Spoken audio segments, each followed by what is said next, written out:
ಹೇಳಿ ವಿಜಯ, ನಿನ್ನ ಪರೀಕ್ಷೆಯಲ್ಲಿ ಬಹಳ ಕಡಿಮೆ ಅಂಕ ಬಂದಿದೆ. ಏನಾದ್ರೂ ತೊಂದರೆ ಇದೆಯಾ? ಗೊತ್ತಾಗಿದೆ ಸರ್, ನೀವು ಕೇಳಿದ ಪ್ರಶ್ನೆಗಳಿಗೂ ನನಗೂ ತೊಂದರೆ ಇದೆ.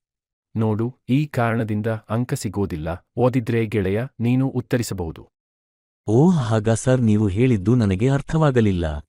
ಓಹ್ ಹೀಗಾ? ಆದ್ರೆ ನಾನು ಹೇಳಿದ ಪ್ರಶ್ನೆಗಳನ್ನೇ ನೀನು ಪರೀಕ್ಷೆಯಲ್ಲಿ ಕಂಡುಕೊಳ್ಳಲಿಲ್ಲವೇಕೆ?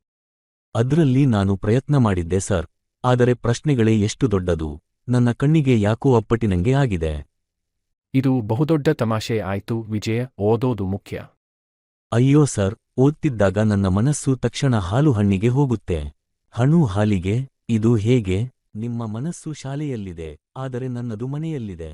ಹೀಗಾಗಿ ಓದೋಕೆ ಆಗ್ತಿಲ್ಲ. ಸರಿ, ಆದ್ರೆ ಎಲ್ಲಾ ಪ್ರಶ್ನೆಗಳಿಗೆ ಉತ್ತರ ಕೊಡಲು ಪ್ರಯತ್ನ ಮಾಡು. ಮುಂದಿನ ಬಾರಿಗೆ ನಾವು ಅಂಕ ನೋಡುವಾಗ ನಗುಬೇಕು. ಮುಂದೆ ನಾನು ಟಾಪ್ ಮಾಡ್ತೀನಿ, ಅದರಲ್ಲಿ ನಗುವು ಮತ್ತು ಓದುವುದು ಒಂದಾಗುತ್ತದೆ. ನೋಡು ವಿಜಯ್, ಇದು ನನಗೆ ಬೇಕಾದ ಉತ್ತರ.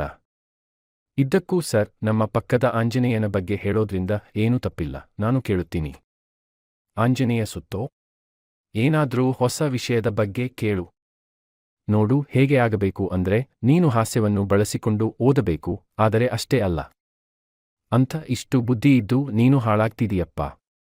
ಮುಂದಿನ ಪರೀಕ್ಷೆಗೆ ತಯಾರಿ ಮಾಡು.